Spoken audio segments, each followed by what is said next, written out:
In this video, we're going to show you how to install the standard InvisiLights Controller Box for both the 24 volt and the 36 volt system.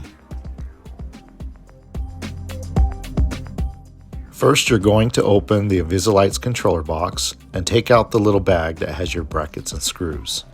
Then turn over your InvisiLights Controller Box and begin to take the brackets and screw them into each corner of the InvisiLights Controller Box, just as our installer is doing here.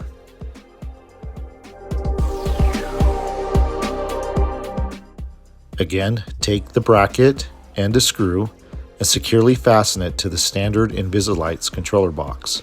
You're going to do this to each corner of the standard InvisiLights Controller Box.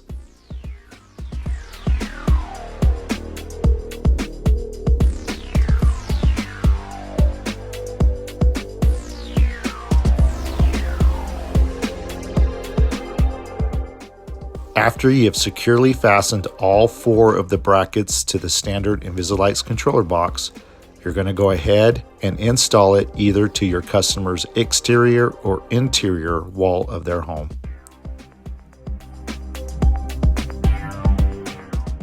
Remember, when drilling into stucco, wood, or hardy board, make sure you are pre-drilling your holes first.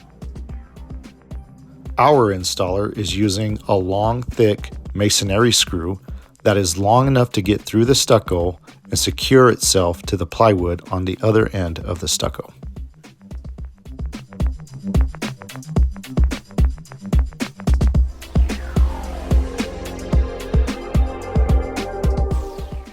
When you have all 4 screws securely fastened to the customer's interior or exterior wall of the home, then you can go ahead and take your power outlet and connect it to your GFCI outlet adapter that will connect to the customer's home.